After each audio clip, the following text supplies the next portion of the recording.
Welcome everyone. We'll get started in about 1 minute and feel free to introduce yourself in the chat while you wait.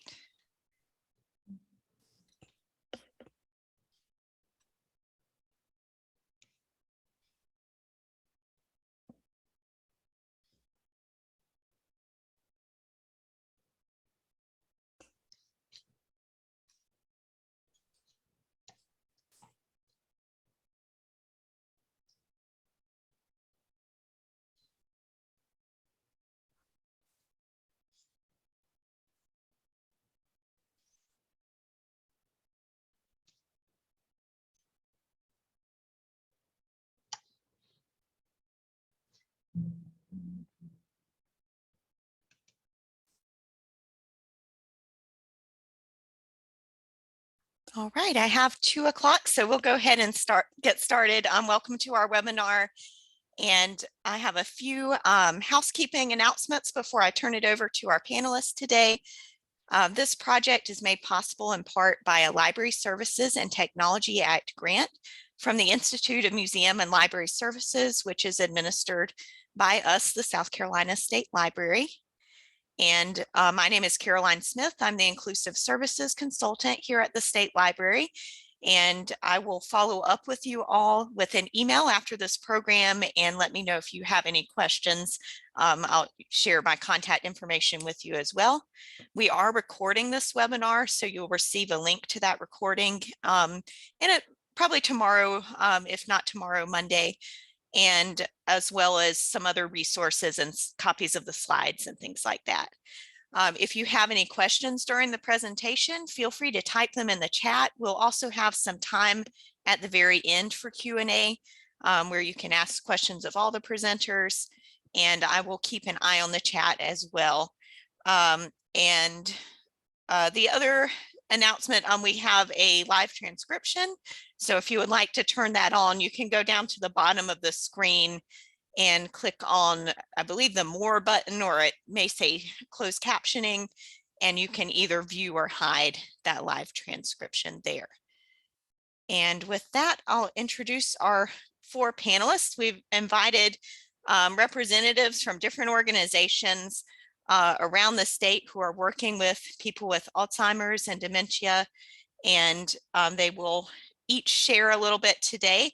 And our first panelist will be J. Sam Wiley Jr., who's the Vice President of Programs at the South Carolina chapter of the Alzheimer's Association. And Sam, I will close my screen, so you are welcome to unmute and share your slides. Great. Thanks, Caroline, and to the State Library for this opportunity. I really appreciate the opportunity to be able to speak with everyone today. So we'll see if we can get these slides up. And we tried this earlier. Hopefully this will work. Nope. Bear with me, everyone. I apologize. Of course, you know the first one that's got to go to be the one that's going to mess it up.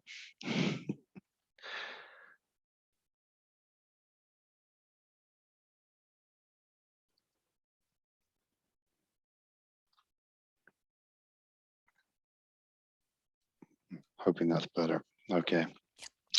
Thank you.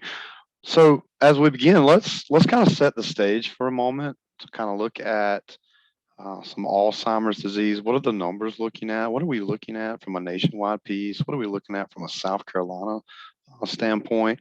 So I want to just kind of roll through that as we set the stage. So right now we're looking at more than 6 million Americans living with Alzheimer's disease, and so obviously that number is continuing to grow.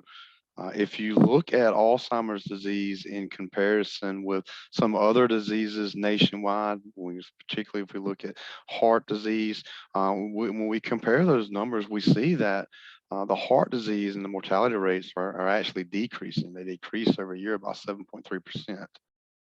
But when we look at Alzheimer's disease prevalence and if it's increasing, we are seeing that Alzheimer's disease has increased 145%. So we're starting to really see a lot of we have AIDS, HIV, heart disease, cancer. We're starting to see these mortality rates decline, and there's reasons for that we could get into, but we're also seeing that the Alzheimer's disease is continuing to rise. And so this is something that as a nation and as a state, we're continuing to work to get to a better place. In 2021, Alzheimer's and other dementias would have cost the nation around $355 billion. So we're looking at around 2050 that number could rise as much as 1.1 trillion. There are over 11 million caregivers nationwide that are caring for someone with Alzheimer's or related dementia. 11 million caregivers. These are informal caregivers, not paid caregivers. Okay. The caregivers that provided an estimated these caregivers, these 11 million caregivers, provided an estimated 15.3 billion hours of care, not paid, but 15.3 billion hours of care, and that's valued at around $257 billion. So not only are we continuing to see the disease rising, we're also seeing that the cost associated with this disease is increasing as well. We want to break that down into really what's happening into the state of South Carolina. We're looking at individuals 65 years and older. We estimated in 2020 that 95,000 individuals in South Carolina, age 65 and older, are living with Alzheimer's or related dementia. As I said, the prevalence and the increase, we're anticipating that that would be around 120,000 individuals in South Carolina by 2025. So again, we see these numbers as dictating what we see on the national level. In South Carolina, we noted in 2020, we are estimating that there were 199,000 caregivers, informal caregivers in South Carolina, almost 200,000 caregivers in South Carolina caring for someone with Alzheimer's or related dementia. We see that those caregivers provided right at 3 billion hours of care in South Carolina to their loved ones, neighbors, friends, families, whoever they found themselves caring for. And that 3 billion hours of care is estimated to be about $4.4 billion of total care provided. So again, this is money that is not coming out being paid through particular insurances or programs. This is money that is literally being paid out by family caregivers providing care for that loved one. So those are some numbers that we're looking at when we talk about Alzheimer's disease and dementia and where we are kind of. Now, keeping in mind that we still see that families and individuals still have a lack of general understanding about Alzheimer's disease, and even particularly the disease process. You know, we look at early, middle, and late stages, and a lot of times families may recognize or see that there's some memory problems that's taking place, but really put that off, don't talk about it, and think that okay, we have good days and bad, but for the most part, we're going to get through it. And then they move to the middle stage of the disease, and that's when really a lot of more problematic changes come about. And so the idea is that we're able to educate and communicate individuals in the earliest of stages so that they can get all the proper resources and care in place so that when they begin that disease process into the middle and late stages, it's still going to be hard, but it'll be hopefully some support will be in place that will make it slightly easier. So we do see a stigma that's still associated with this disease. We still see individuals that do not talk, families that do not talk about this disease in their neighborhood with their friends. They don't talk about it in their churches. We see that they may not even talk about it amongst themselves. And I've been working with a family that's contacted me who's called and said, Sam, Dad has some memory problems. Mama doesn't want to talk about it. She's in denial, and it's a problem, and we have to talk about it, but I don't know where to do and where to go because her mom is really driving that ship right now, and it's creating a lot of stressors, and it's not addressing the situation or the problem that may be at hand. So families really on all different aspects are really struggling with different points of where to go, what to do, how to do it, where to get information. We see that as well as the health system as well. There's not communication as we intend to see in the future. A lot of times, believe it or not, we have the facts and figures report um, that we send out every year. The numbers that I just read to you are through our facts and figures that we release. We'll be releasing the new facts and figures of Alzheimer's disease in March of 2022. And so we did a special report a couple of years ago, and what we found in the report is we were surveying, and this was through multiple channels, but surveying physicians and patients. And questions that were asked, particularly of the physicians and patients, was, do you think it's important to talk with your healthcare provider, or do you think it's important to talk with your patient about Alzheimer's, dementia, and memory loss? And both um, patients and healthcare providers said, yes, it's very important. But what was also interesting that we found is that each one reported that they were waiting on the other one to start that conversation. And there's a lot of reasons for that that I won't go into today, but keeping in mind that there is that stigma, there is that lack of knowledge, and we really, families need a lot of different ways that they can access services, particularly as they're working through some of the stigma that they may be faced with. So another thing to keep in mind before we move into some of the services that the association offer is that another reason why it's important to really get ahead of the game. You start to see where there is some memory problems and concerns. Is there could be a lot of things that could be contributing to a cognitive impairment, some memory loss that may not have anything to do with Alzheimer's or dementia. On top of that, there are other things that families and individuals need to know as far as what they may could do to possibly lower their risk of developing dementia. Diet, exercise, cognitive learning, social engagement. These are things that a lot of individuals may know, but may not recognize that they know that if they can do some of these lifestyle changes, it could change the trajectory for themselves. Anyway, so some things to think about. So let's take a look at the association. We are nationwide. We are all together. There's around 50 to 60 chapters nationwide. We serve the entire nation. I represent the Alzheimer's Association South Carolina chapter, as Caroline mentioned.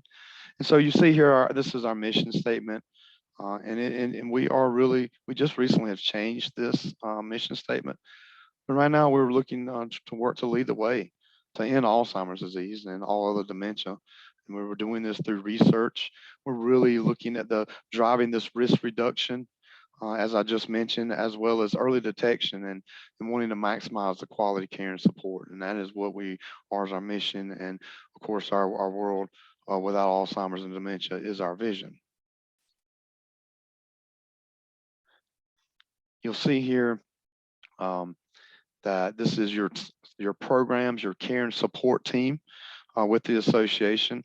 My job and my staff's job is to deliver services and care and support to any and everybody in the state of South Carolina regarding Alzheimer's and dementia. So we don't just work with Alzheimer's, we work with all dementias. We really specialize in the behaviors and communications and care planning that goes along with that. Trying to provide that support. So this is the team. This is how the programs is broken out. We have someone responsible for each region that you see. And then there's not uncommon for us to be all over in different places. So looking at some of the resources that we're able to provide, we are able to provide the care and support programs. Okay, that I mentioned. We're doing this through, this is community education support groups in early stage. Okay, so we're able to provide education at this moment. We're still doing a lot of virtual programming for the community. We're communicating with any and everyone that may want a virtual program, but it really, we have a slate of from warning signs to understanding Alzheimer's to dementia to healthy living for your brain and body, communication, behaviors, you name it, we have a program for families and individuals. We do support groups, virtual support groups as well. This is where we really see a lot of caregiver support groups. but we provide those as well as some early stage engagements programs. And these early stage engagement programs are actually individuals with early stage Alzheimer's disease. We have identified and started working with some individuals that are truly in the early stage, and so that they have come together and started. It started out as in person at this moment, where they were going to, they may go to the museum, they may go to the park, they may go have a, there's different ways to incite and act fun, and so that's what this group has got together. And now they're still meeting virtually, and they'll be getting back into person as soon as everyone feels comfortable. So we have groups for all different levels, as well as support for no matter where a person may be necessarily within their journey, their family's journey. We do offer safety services. I'll talk more about that in a second, and then some community resources. One of the best things I can give anyone and to share is that we have a round the clock 24/7 helpline. It's 1-800-272-3900. And this is something that it is something that we have families from, and this is a nationwide call center we have. We are locked into, we have a database that we share. And so anything that is comes through this 800 number automatically will come to us in the South Carolina chapter as well. But we have our clinicians and consultants that are master level that are able to take those calls in the heat of the moment, 2 o'clock in the morning, 3 o'clock in the morning, when someone's upset, there's a behavioral issue, they're trying to get out of the house, the caregiver doesn't know what to do. This is what they can do. They can call. We can walk them through the steps that they're going through, help them be able to process the next moment. This is around the clock. So, and as you see here, we do offer this in 200 different languages within our national, with our contact center. So it's a pretty unique opportunity, and we're able to connect with a lot of individuals. People do not have to tell us who they are. They can call and anonymous. So that's something really good to give out to individuals if they don't know where to go. So we talked about educational programs. We do educational programs in person. We do them virtually, and we're doing both now. Right now, we've kind of drawn back, as I said, a little bit on the in-person until we can get through this variant and this spike. But we are able to do now. We're maximizing the COVID world has taught many of us, and particularly us at the association, that we can deliver another way of care and support to individuals in a manner that we may have not had done before. So again, these are the educational programs that I spoke about. You can find this online, alz.org. If you go to alz.org / and I'll drop this in the chat. And I think this is some stuff that you probably received in a package through Caroline. But basically, we have programs that are running constantly, particularly in South Carolina, on different topics. We have on-demand topics where we've already recorded. And then if there's anyone in the community that says, we'd like for you to come out and speak to our group or our clients, then we work those in-person meetings in to make sure that we cover those. And that's what we prefer to do, to be honest with you. But we do the best we can during the times. We talked about a support group, and it's really impactful for those that have been a part of one or facilitated one. You really, it really is where peers are supporting peers, and that's the design. And they're educating and helping give tips and ideas. And it's really powerful to be a part of a group to see the range of emotions that families are going through. And once that group comes together, man, they really latch on to each other. It is their support system, and so it's a very powerful thing. So we do offer those support groups. We have those, like I said, you can find those, and I'll make sure we get information for that. Here's just a kind of a snapshot of the early stage peer-to-peer virtual connections that we have. We have the lunch bunch. They get together at lunch and eat and talk, and then as you see, time to talk, confidence to connect. All of these are Jamie Gay, who oversees all the support groups for the association under me, as well as the early stage. So a lot of good stuff here. And again, we do screening. We talk about that.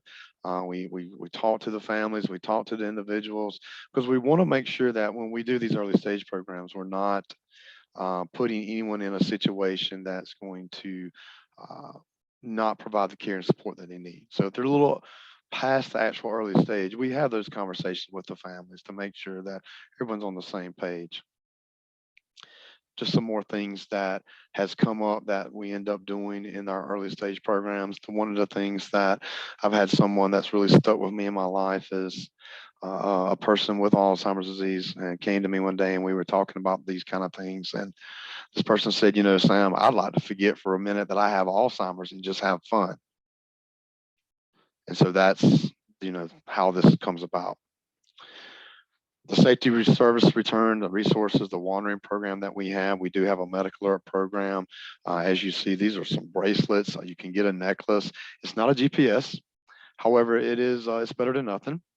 A lot of times what mostly happens is a person is wandering, they lost. Someone usually finds that individual, recognizes that something's not right with that person, seems to be disoriented. They see this medical alert, it has emergency contact information. We work with a center that immediately will send first responders, police, fire, ambulance, whatever. They have a list of medications that they can get to the first responders, of what they need. So it's a really good program with a high success rate. We always encourage anyone to look into this. This is a program that we provide through the association, South Carolina chapter. We will pay for this bracelet and a year subscription to enroll. And if the family needs assistance the following year to re-enroll for like $30, we usually do that as well.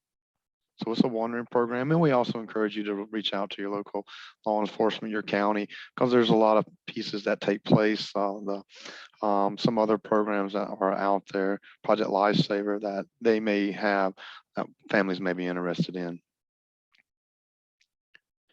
I'm not going to spend a great deal of time.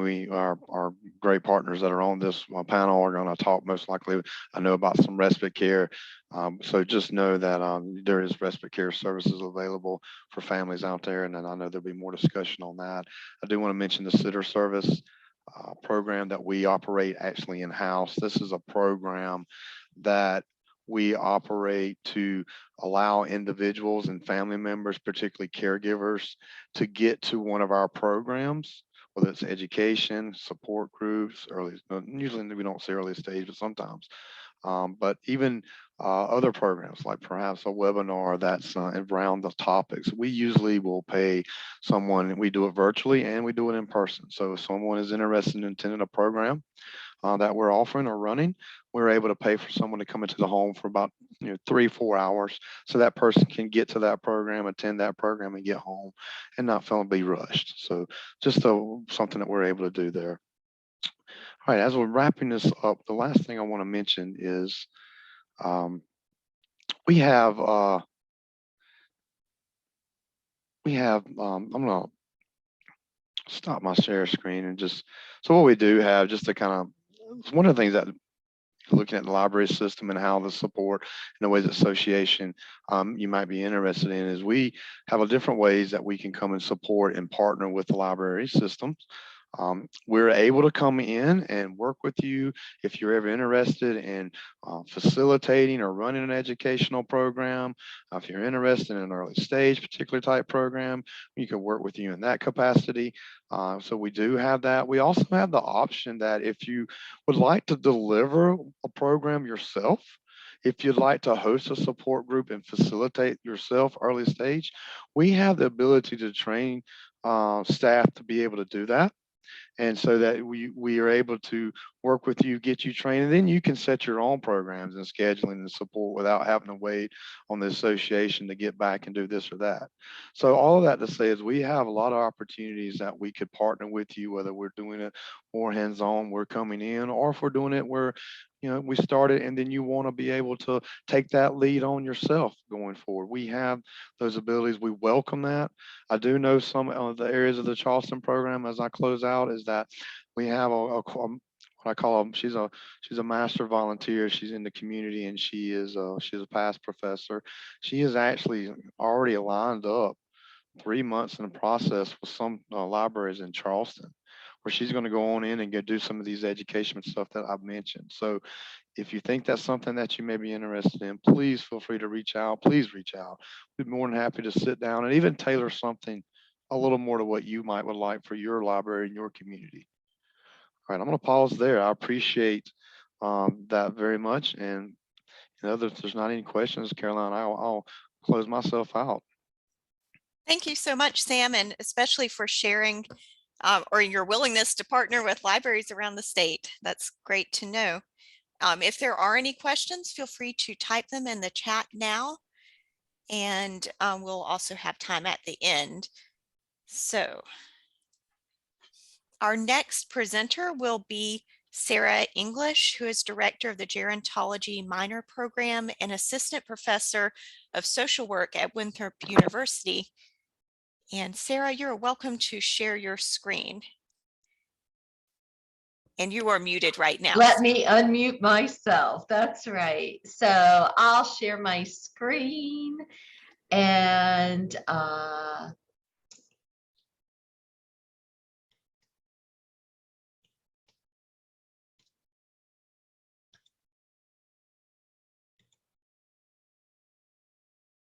okay. All right. Well, good afternoon, everybody. I'm really excited to be here with you today.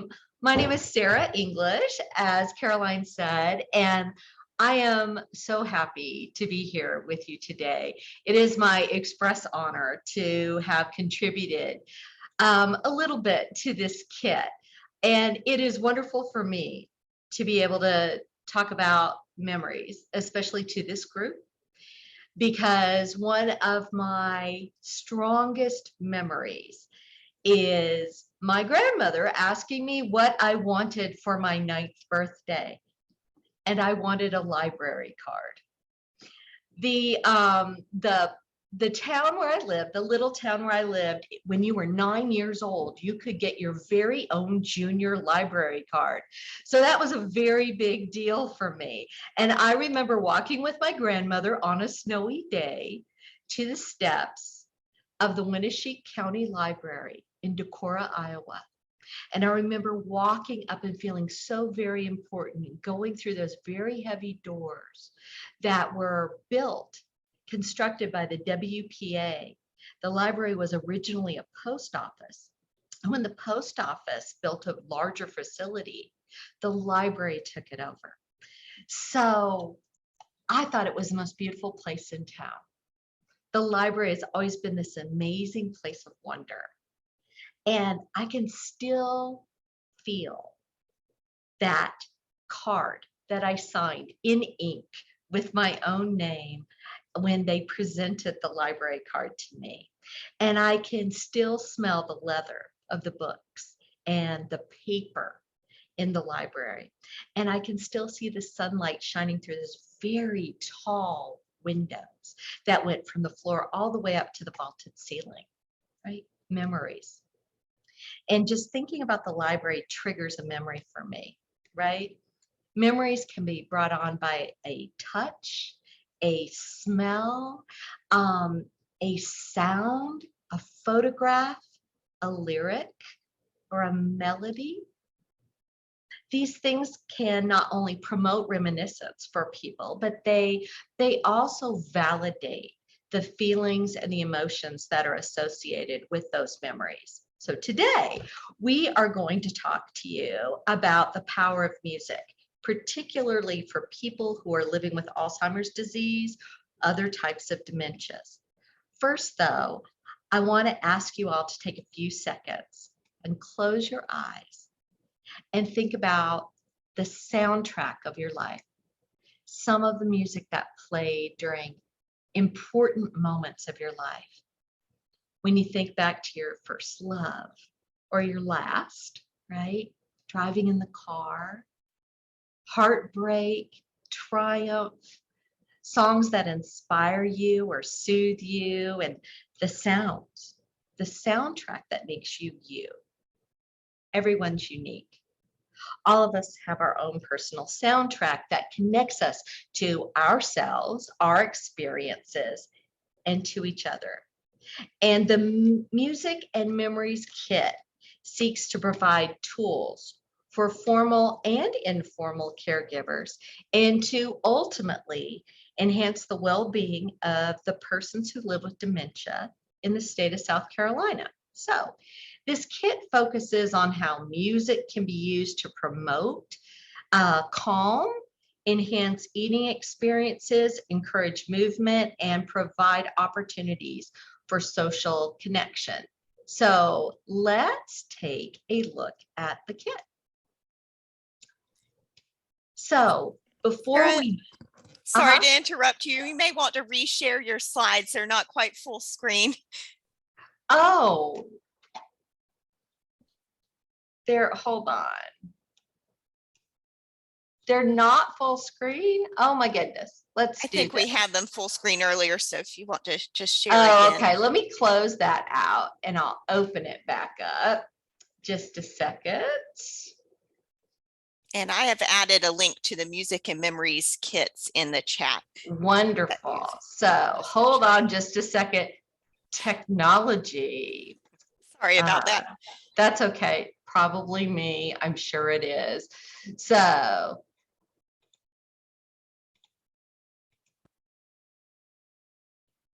okay, so let me move this up. And how about now? Does that work? It works. We see the whole notes view and all of that, but Oh, well, hold on. Let's do this again. I'm sorry. How bizarre. Okay, so we're going to share this. How's that? perfect. We see it full screen. Great. Okay, so here's some things that we know, right? And we also know that this data is older. And we know that we're not sure how this ongoing COVID-19 pandemic may affect not only the people who are living with dementia, but also the persons who care for them as well, right? So this kit aligns with the goal of the state libraries to provide a more inclusive outreach for South Carolinians who may experience challenges and change. South Carolina is aging, and resources to meet these complex needs of our aging population is really pressing, as Sam spoke about just earlier. Alzheimer's disease and other dementias affect persons across a range of age, gender, socioeconomic status, education levels, and health. And we know that every minute a person in the United States is diagnosed with Alzheimer's disease. And we also know that this large number of persons experiencing dementia, we know that it's growing. So here is just some other information. This is actually from the Alzheimer's Association about subjective cognitive decline, which is inclusive of all types of dementia cognitive injuries, including head injuries, drug-related injuries, and problems with cognition, as well as Alzheimer's disease, Lewy body's disease, and other dementias as well. And this map that's on here of the United States shows the prevalence of subjective cognitive decline across the United States. Basically, the darker the color, the more likely you are to experience subjective cognitive decline. So you can see that just by living in South Carolina, you and your loved ones, your neighbors, your colleagues have a greater likelihood of developing Alzheimer's disease than some other places, right?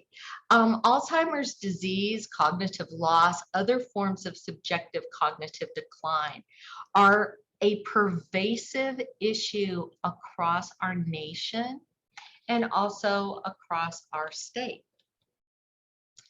So in South Carolina, here's some more statistics. Again, almost 12% of people over the age of 45 5 experience some form of cognitive loss. About 95,000 people over the age of 65 live with Alzheimer's disease, and that's 120,000 family members, right, that are providing the bulk of care.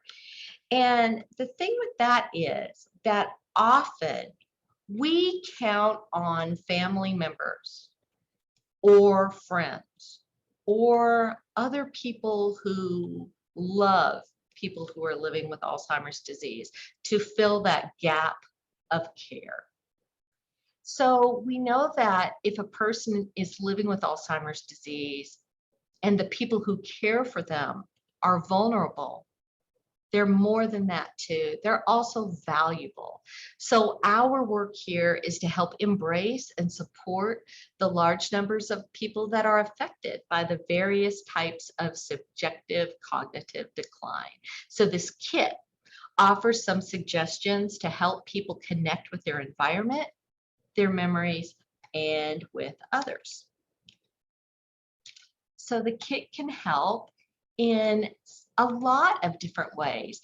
It has, as this shows, real tangible tools, things that people can use. I like to say that the things in this kit are not only usable, they're portable. In other words, people can take what they learn in the kit and apply them to other incidents, other occasions, other situations as well. We offer guidelines for personalization because we know person-centered care is so very important, especially with people who are experiencing cognitive decline. We also have included some information for additional resources outside of the kit to try to incorporate education and empowerment for people who are caring for loved ones living with Alzheimer's disease.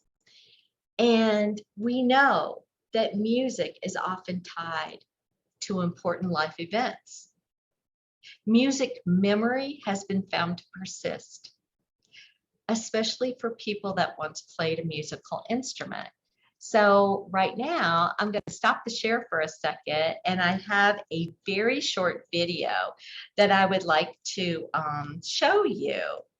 This is from a broadcast in Canada, and it shows, I think it demonstrates really nicely how that music memory often stays with people. So I will just share the screen a little bit, have the sound up, and this is just a couple of minutes here.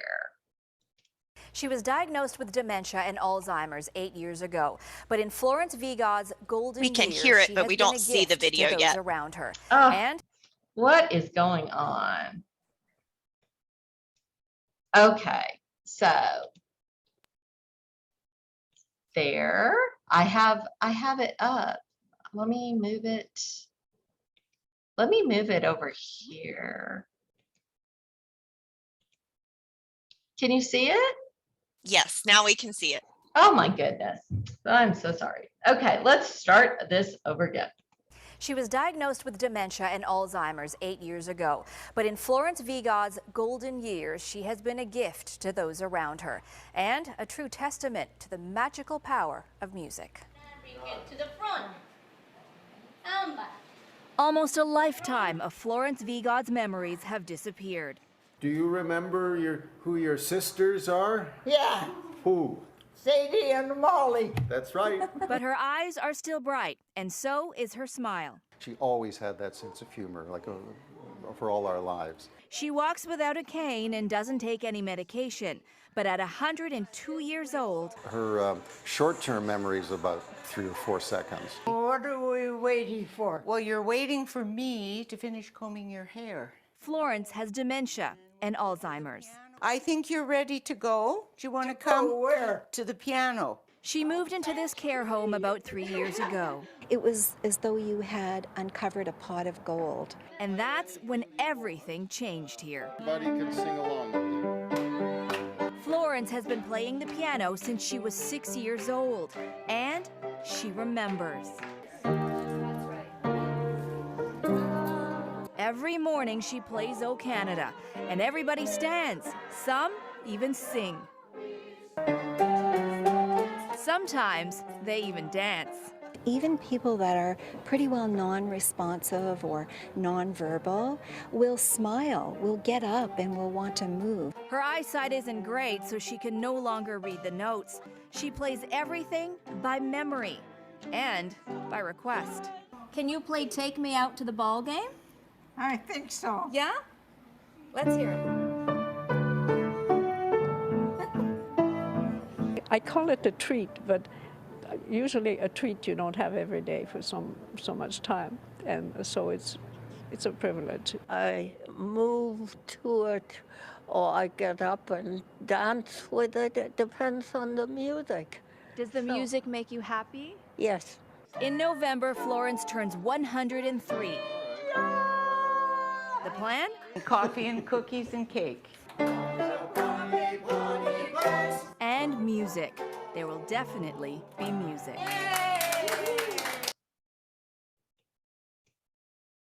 So you can see that music is really magical, right?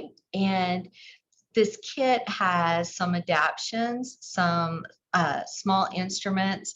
It also links people to, it contains links for how to create your own instruments and how to encourage the use of instruments for people that have played at some point, and also to encourage movement. So these ideas work on multiple stimulations, multiple sensory stimulations for people living with Alzheimer's as well. So let me go back to the slides so I can finish those for a little bit.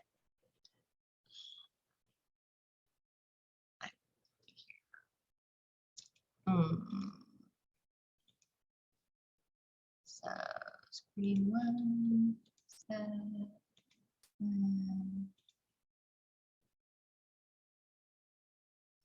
Are you seeing the full screen, Caroline? I don't see it yet. I don't know what is going on with this computer. It's got to be me. Okay. Screen two.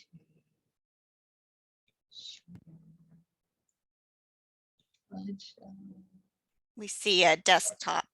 Okay, yeah, I'm getting it right here. I had to start it over. How's that? Looks good. Huzzah. Okay, so understandably, right?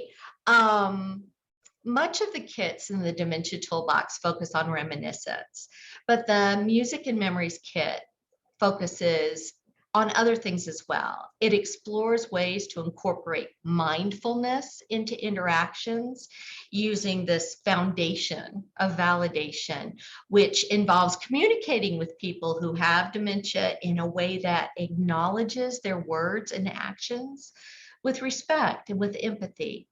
In other words, music provides this pathway for caregivers to embrace the memories of their loved ones in the moment.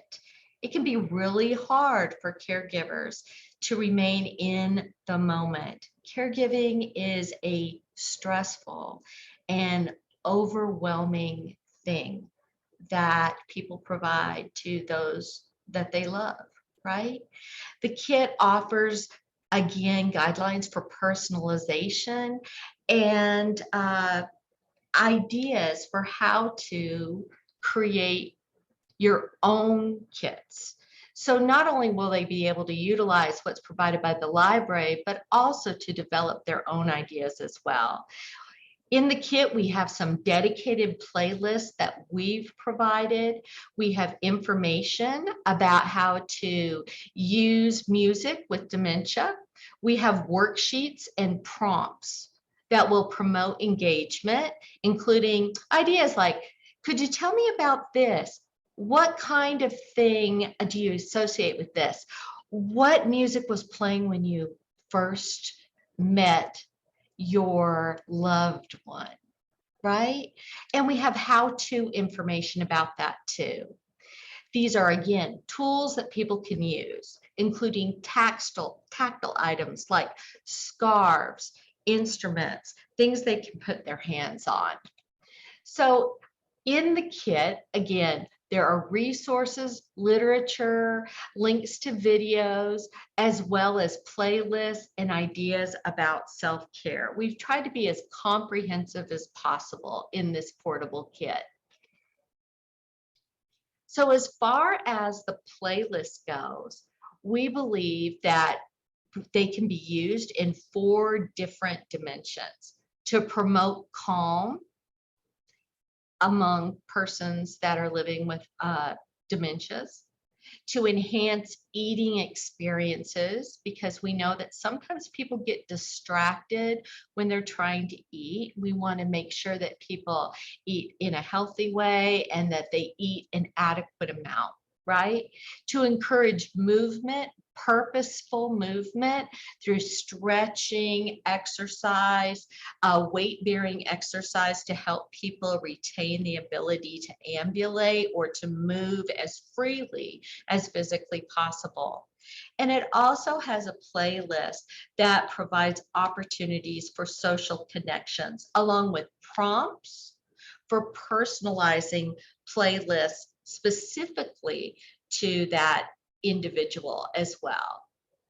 So the kit fits in with the promotion of the library, the purpose of the library to meet the needs of diverse populations, right? About 700 years ago, when I began my career as an activity director, all the people who lived there were labeled indigent. And most of the people who lived there had no family contact. And almost all of those persons experienced some form of cognitive loss. But I found that music was a common thread. And I also found that if I took the time to learn a little about the person, I was likely to find music that reflected the soundtrack of that particular person's life. And that I could use the songs from a person's background, their childhood, their culture, their workplace, and other life experiences to reach people that, in many ways, had become cut off from the world in which they lived. So my great hope is that the Music and Memories Kit will be a catalyst for similar connections between caregivers and people who are living with cognitive loss. As Sam said, we just want to give people the support that they need to live their best lives for as long as possible.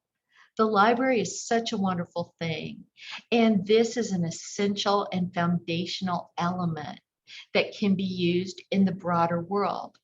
So again, I am really honored to have added in a very small way, to the mission of that overall library statement, their mission to reach people across the state of South Carolina. So just to tie a little bow around this kit, think of it as a toolbox. It's a toolbox that can be used by patrons to address some of the needs of caregivers, of people that are helping persons living with dementia.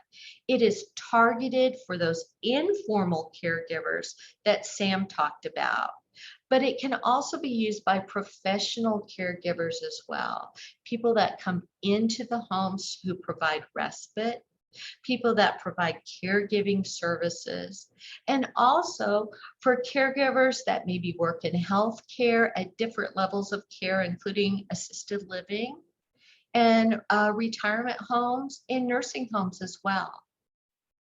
Being a caregiver is really hard. It's often overwhelming and disempowering. And it can be a really long and lonely experience of anticipated and experiences of challenge and change and grief and loss. And whether the caregiver is a partner or a parent or a spouse or a child, a colleague, a grandchild, a friend, a neighbor, or anyone who takes on that heavy burden, the kit seeks to educate the caregiver to encourage them by providing usable tools that can empower them as they work to meet the changes and the challenges associated with Alzheimer's disease and other dementias. I am going to share with Caroline as well some outreaches for caregivers, specifically for caregivers beyond music, for support networks that will work hand in hand with some of the support networks that Sam has included through the Alzheimer's Association, that helps caregivers connect to one another, to realize that they're just not alone, that there are people out there and there are resources to help people across the state of South Carolina and also across the nation. So again, here is my contact information. If you have any questions or ideas, I am more than available to you. This is my email address. That's the easiest way to get a hold of me. And again, I thank you for the opportunity to share just a little bit about the Memory and Music Kit. I hope that you can encourage people to utilize this, which I hope will help address this burgeoning need in our state. So I'm available for questions, and I love to hear your stories, especially about music and memories. So I thank you very much. And if you have any questions, you can drop them in the chat or just save them for later. Thank you so much, Sarah. And I will share with the libraries a little more about the kits and how to check them out. And I'm seeing if you have any questions, feel free to type them in the chat, or you can also unmute yourself as well. But I will try to share my screen real quick so I can show you all the dementia resource page that I pasted in the chat a minute ago has more information about the kit. And you can see the lovely kit that Sarah and also, let's see, Brittany Mann of Winthrop University helped us develop. And that's available as part of the Circulating Kits program from the state library. So any public library can request it and receive that box to host a program. And this one comes with some colorful scarves and bells that can be used with a group, as well as the guide and program materials and playlists. And some of those materials are downloadable as well. So you can look at the guide here and read through it even without checking it out. And Caroline, I am going to share with you too, so you can pass this on throughout the system, ideas for how to make your own instruments too, because I think that would be especially helpful for the formal caregivers in different areas, especially assisted living and retirement homes. Great. Yeah, that would be great to add, and I will collect some resources and send out to everyone who registered. And we can also add more resources to this subject guide. And the other 3 kits that you see here are based on the Tales and Travel Memories programs. And all of these are Tales and Travel Memories is freely available online. They have a short story and some activities that are based on, visiting different parts of the world, but we've added to that with some decorations and some musical instruments and things like that as well. And how early should you request the kits? What you will do, I'll show you the page to request the kits here.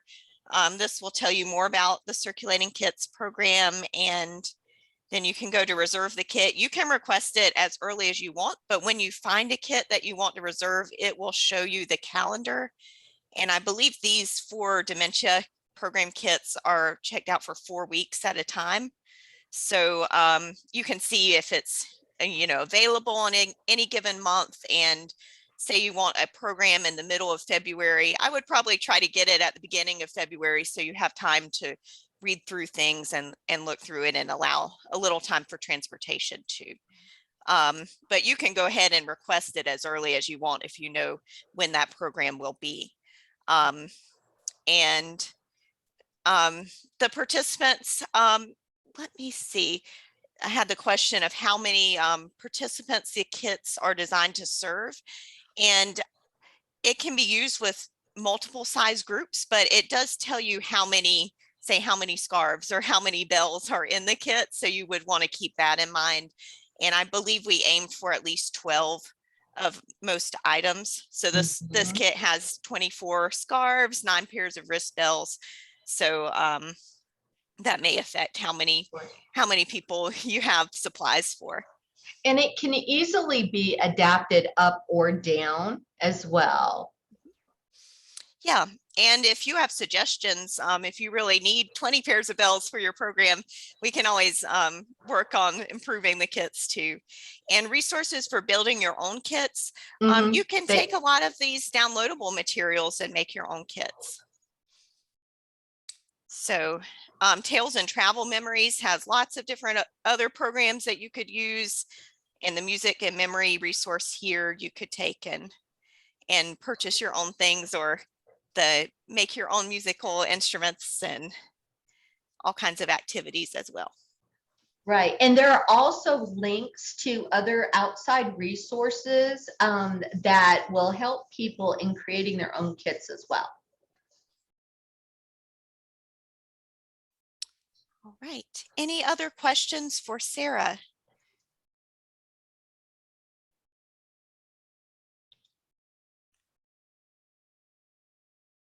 Okay. So we will have one more chance for questions at the end, but I will turn it over to our last presenters from the Department of Aging.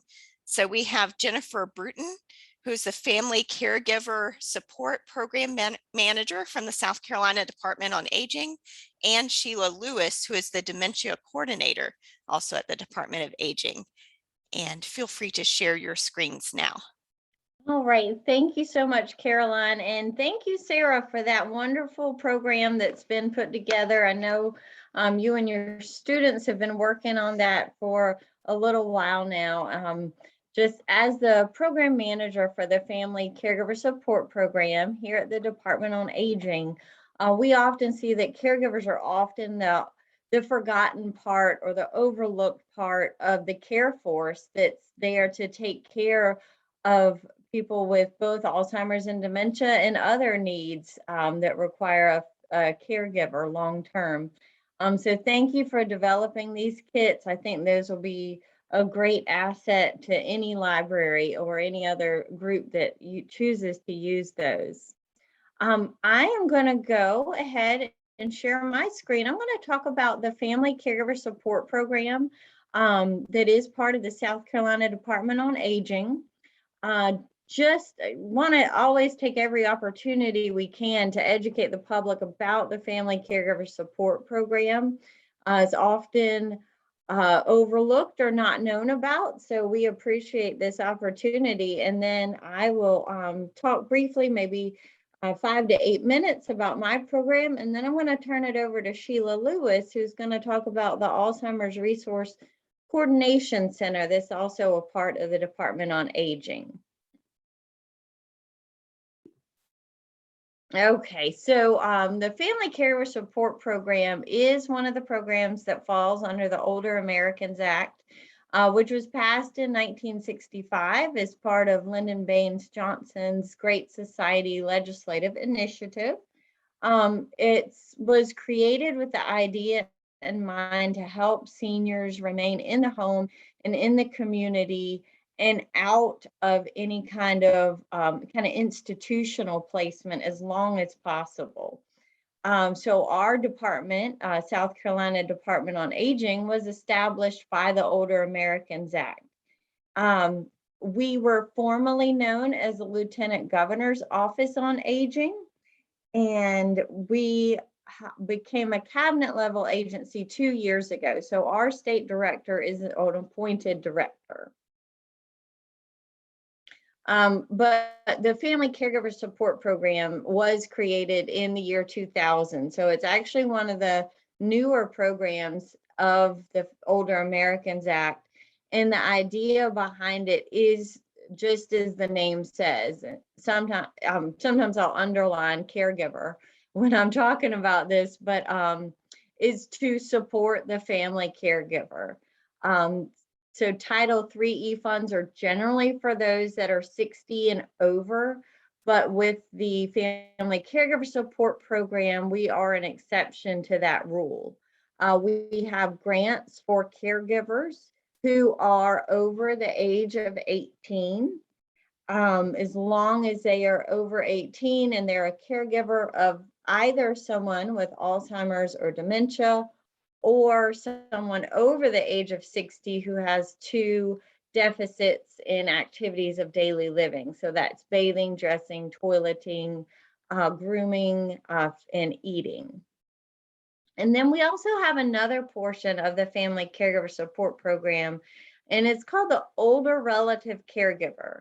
And this is really to broaden the focus of the Family Caregiver Support Program in supporting family caregivers who are caring for adults with disabilities or older adult caregivers who are raising children that are not their own biological children.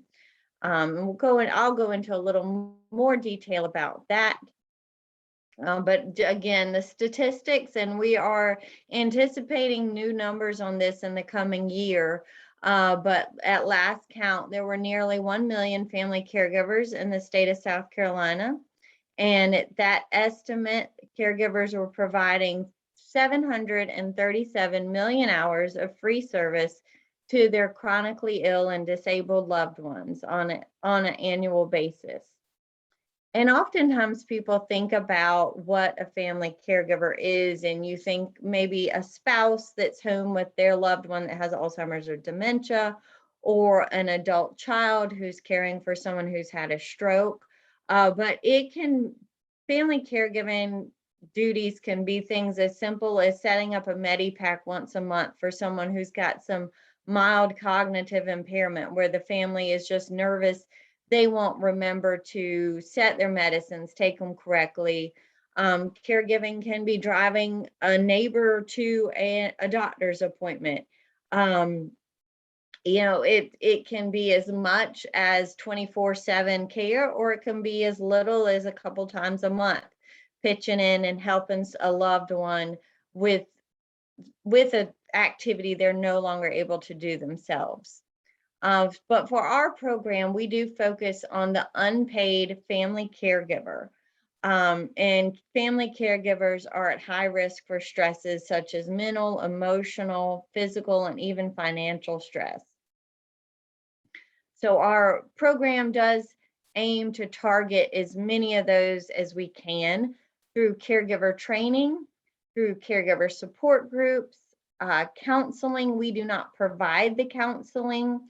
But we can provide funding if a family does not have an ability to pay for counseling to deal with the stresses of caregiving. Respite service, that's probably the one that we are most known for in this state. We've had a big push on respite in our state for family caregivers, which is a wonderful thing. And we are very lucky to have the partnership with the Alzheimer's Association, because our state has our federal funds for family caregiving. We have state funds for respite care, and we also have the Alzheimer's funds that are available for respite care as well. So we have a variety of resources to help family caregivers and to be able to provide those services that they need. But again, predominantly in our state, we do focus on respite, but the other areas we are growing and are focused on those as well. Supplemental services, those are things designed to complement family caregiving. So nothing to replace a family caregiver, or nothing for a family to look at this as the funding source for that supply. I'm going to say a lot of times it's adult diapers, sometimes a wheelchair ramp, but what our family caregiver advocates across the state want to do is to really focus on what the family caregiver's needs are and meet the client where they are. So I went over this earlier, and I know you can all read, you're all librarians or work in libraries, so I won't go over that again, and I will share with Caroline my slides. But that's just, again, to go over the folks that we can help through the Family Caregiver Program. We do conduct a holistic assessment, aiming at identifying caregiver needs and the resources that can help the family caregiver. We're trying to address the emotional, physical, and financial aspects of caregiving, and also trying to address the potential for social isolation as it relates to caregiving. And that is actually how Caroline and I initially connected on a social isolation task force. Caregivers are assessed annually, and our goal, this is new to our state, is the annual assessment that's comparing previous years, but our goal is to see, one, if the supports we are able to put in place are helping the family caregiver, and also if they're not helping the family caregiver, what we can do as a state to shift our focus and provide support so will really be meaningful to family caregivers in South Carolina. The counseling and education, caregivers can receive caregiver education through programs like Powerful Tools for Caregivers. When folks were introducing themselves in the chat, I saw a lot of folks from the Charleston area. The ARC down in Somerville does a wonderful job of to family caregivers. But across the state, we have area agencies on aging and other community partners that are providing the Powerful Tools for Caregivers classes that are designed to teach caregivers how to be assertive and to advocate for the needs of themselves as well as the needs of their loved one. Of course, Dementia Dialogues is a wonderful class that is available through the University of South Carolina, and also people can become master trainers and actually lead those classes. So we again have area agencies on aging throughout the state that also have people that are able to lead Dementia Dialogues trainings. I talked about the counseling earlier, but support groups are another form that some of our regions offer, but all of the family caregiver advocates can refer out to support groups, such as the ones Sam mentioned through the Alzheimer's Association, and then also local support groups, maybe through a church or an assisted living. They're very aware of local resources for support groups. Again, the supplemental services are on a limited basis, and this is just a list of those things, again, designed to complement caregiving, not to replace a caregiver, not to fund it for an entire year, but to complement. Consumable supplies, I mentioned earlier, slight home modifications and repairs, things that make it safer for a family caregiver. Financial consultation is listed, and that is something that we have had a handful of people that have shared their situations during the assessment process. And just to give you an example, we had a wife that was taking care of her husband that had Alzheimer's and dementia, or Alzheimer's type dementia rather. And he had always been the one to manage their finances. And as his disease progressed, she realized he was not paying their bills on time. She didn't know how to pay a bill.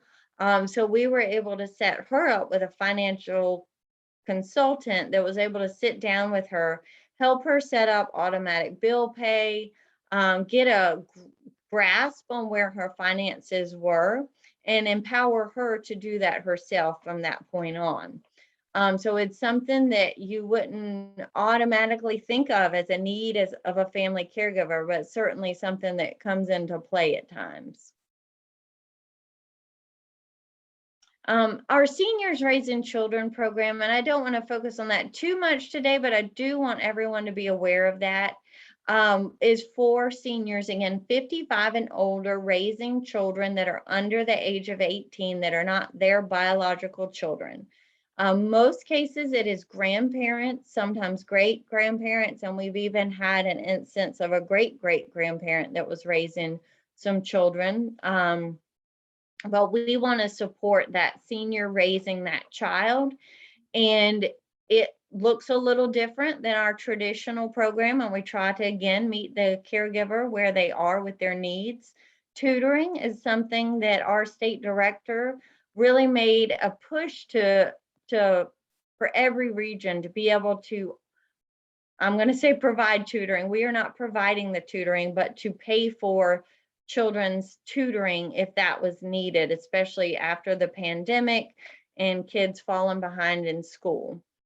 Sometimes after school care, extracurricular activities, summer camps, and school related needs are also covered. And I do have a little asterisk there. Those do vary by the region, and I'll go over our region setups in just a minute. Get Care SC is through the South Carolina Department on Aging, and it is our goal for that page is for it to be a resource database for family caregivers, for seniors themselves to look at when they don't know where to turn for services. So if an older adult is in Marion County and they don't know where to go to for some in-home care, if they got on getcaresc.com, they could type in where they live. It's kind of like a very specialized Google search. And our state office funds and mans that page. So that's a resource for caregivers and seniors. But I'm going to leave this page up for a few minutes, and also it will be included in the slide deck. But these are our 10 area agencies on aging. Sheila and I are located in the state office in Columbia, but just like libraries have branch locations, we have 10 area agencies on aging. When you hear us talking, we often say the AAA across the state that serve every county of the state. So if you want to locate your county and your area agency on aging, for the Family Caregiver Support Program, they would go through the Family Caregiver Advocate at each of those regions. So every region has a Family Caregiver Advocate. Some have multiple, and they are able to help families get in touch with all those services that I listed that I've talked about today. All right, well, that is all for me. And then this is our number at the state office. And I am going to stop my slideshow and put Sheila's up.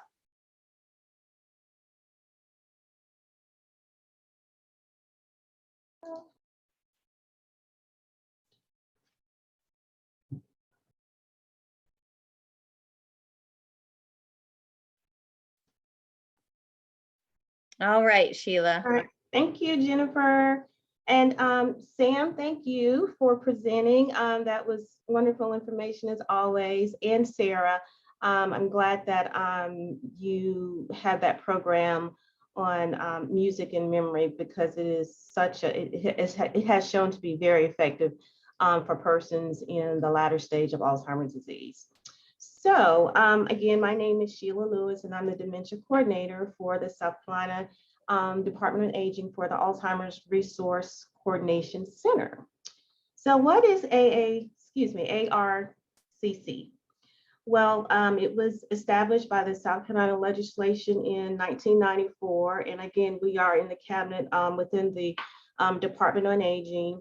And the ARCC, that program is under the Family Support Caregiver Program that Jennifer just presented on. The center's goal is to serve as a statewide focal point for coordination, service development, information, education with other statewide entities to better serve those living with Alzheimer's disease and other forms of dementia. And you'll hear people say Alzheimer's disease and dementia, but that word is, basically used interchangeably. So we know that Alzheimer's disease is a form of dementia. But again, the ARC provides resources for those families that are taking care of loved ones with Alzheimer's disease and other forms of dementia. So our mission is to improve the quality of life for persons with Alzheimer's disease and related disorders, other forms of dementia, their families and caregivers through planning, education, coordination, advocacy, service system development, and communication. So as you have heard over the course of the afternoon, some stats and facts and figures, but again, according to the Alzheimer's Association 2021 Facts and Figures report, there are over 95,000 South Carolinians living with Alzheimer's disease. That number is just rapidly increasing every year. Again, by 2025, that number is projected to grow to 120,000 South Carolinians living with Alzheimer's disease. And again, we have over 199 South Carolina family members and friends that are providing care for those with Alzheimer's disease. And you see the other facts and figures there. And I also want to point out that persons with Alzheimer's disease and other related dementias, they may live 20 years beyond the onset of the disease. So this is a very, very long journey for not only the person with, but more for the caregiver. We all want to age in place. And again, with the mission of the ARCC and the Department on Aging, that's what we are here to provide services and resources for family members, caregivers that are taking care of their loved ones and wanting to have them to age in place at home, because we know that facilities and institutions are very, very, very expensive. And that number is going to increase as well. So the duties of the ARCC, again, to develop systems to coordinate delivery of programs and services, coordinate and integrate research programs, planning and quality assurance, identify users and potential gaps in services and resources statewide, because there are many areas within the state that are underserved. So we are trying to bridge that gap and provide services to those that are underserved in rural communities.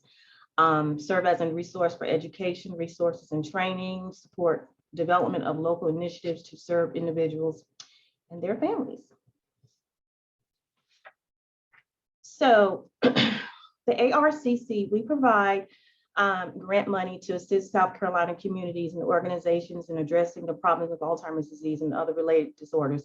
As we said that South Carolina, we will have our population of persons older, 60 and older, that's going to increase. So we need to get ready, ready for that. Again, our grants are awarded through the Center Assist Communities in Developing or Expanding Respite, educational or innovative programs for individuals with Alzheimer's disease and other related disorders and their family members and caregivers. Generally, each February, and I say generally because there was a hiccup last year with this thing called COVID, but each February, the ARCC announces grant funding for the upcoming state fiscal year, and that's July through June, July 1 through June 30th. And I would also like to go ahead and plug this in. We will be announcing availability of funds on February 7th of this year. So please, please stay in tune for that. We have some exciting new educational, innovative, and respite ideas for those who are assisting persons with Alzheimer's disease and family members. So type of grants that are awarded, again, respite care services up to $20,000. You don't have to apply for a $20,000 grant. It could be up to $20,000. Educational interventions and innovative programming, again, up to $20,000. So the eligibility requirements, it must be dementia specific. You'd be surprised, people will, in the past, we've had some people to apply for the grant that never even mentioned the word Alzheimer's disease or dementia. So at any rate, eligible entities include, as I said, all Alzheimer's organizations, social service and healthcare provider agencies, denominational groups, aging service providers, educational institutions, and other local organizations. And applicants may be public, nonprofit, or for-profit entities. So again, as I said, some of the requirements, and these are just a few requirements, but once I hope you all will be able to apply for the grant. You'll receive a whole grant packet with all the requirements, but this is just a few requirements that we require. All respite service programs must provide a program designed specifically for people affected by Alzheimer's disease or other related dementias and their family caregivers. All educational programs must provide educational interventions designed specifically for family members and their caregivers. And innovative programs must provide innovative programs directed to persons with Alzheimer's disease and related dementias. And we are also focusing on programs that have early stage or early onset programs. Again, as Jennifer mentioned, the ARC in Somerville, they have a great program for those with Alzheimer's disease and their care partners. And there are others across the state as well, but we would like to capture that population. The program must be staffed by a professional with knowledge of Alzheimer's disease and related disorders. We ask that the staff go through the Dementia Dialogues training or another approved training, Alzheimer's training that has to be pre-approved by the ARCC, by us. Again, grantees must meet the reporting requirements of the ARCC and Department of Aging. The ARCC will provide no more than 50% of the total project costs, and this is a matching grant, basically. So again, to give you an idea, if $20,000 is requested, the grantee must match that $20,000 in cash or in-kind support for a total project cost of $40,000. And in-kind matching support includes staff time, volunteers, office space or meeting space, office equipment, goods and services, and et cetera.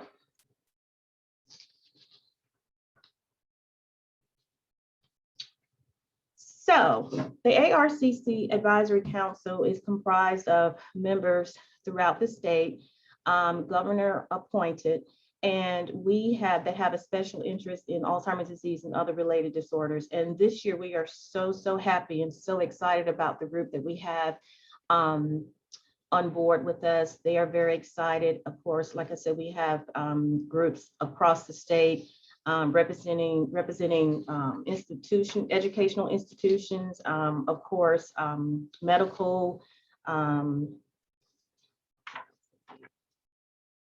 for instance, Nurses Association, Department of Mental Health, social workers, just a whole gamut of those who provide and help and helping us carry out our mission.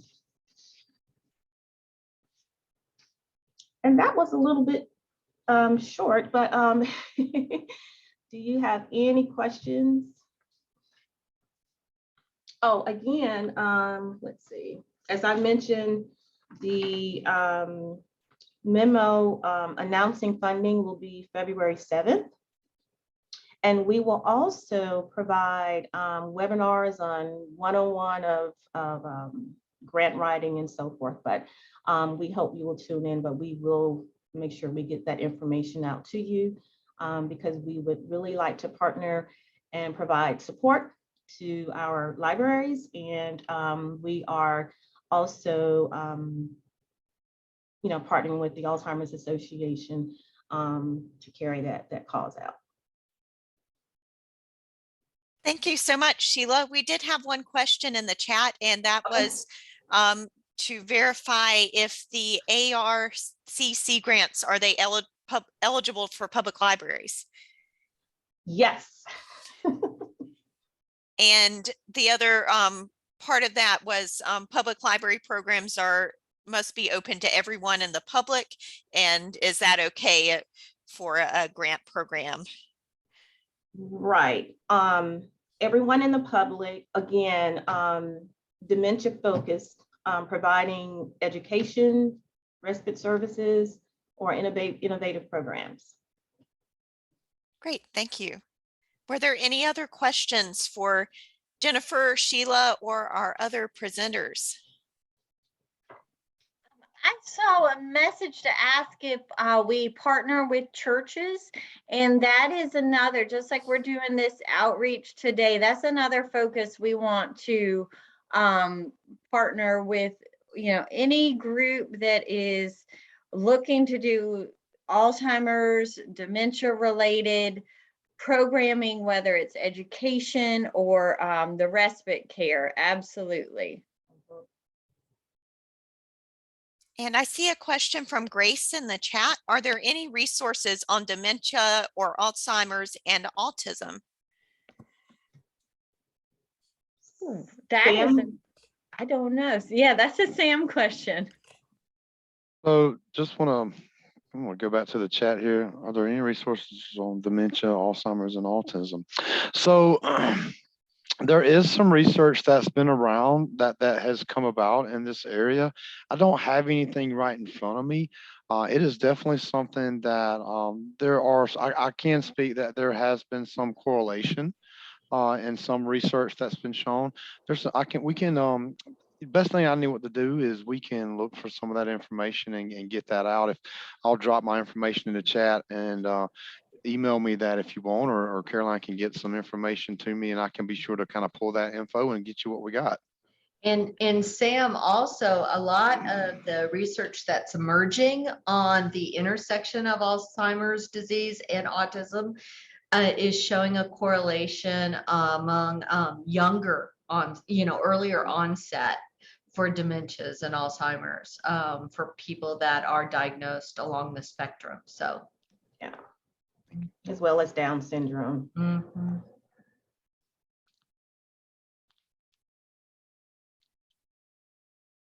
Any other questions?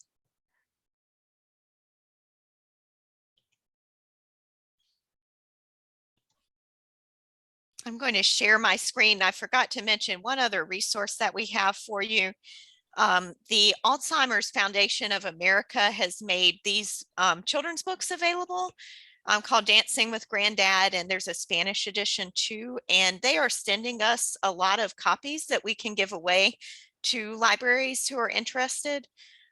So I will include in our follow-up email a form if you would like us to send you a few copies to use in your library.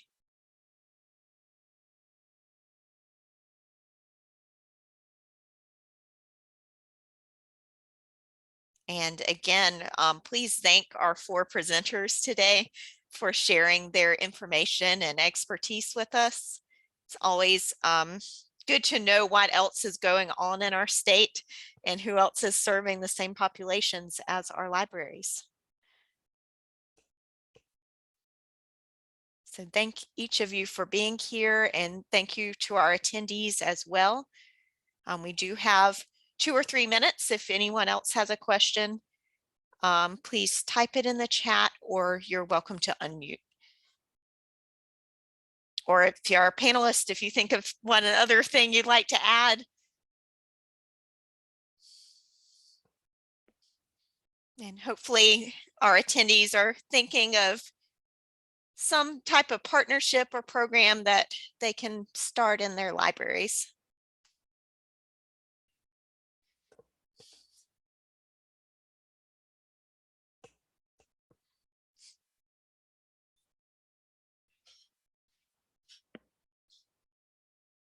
All right. I think all the information you shared was very helpful. And I don't see any other questions.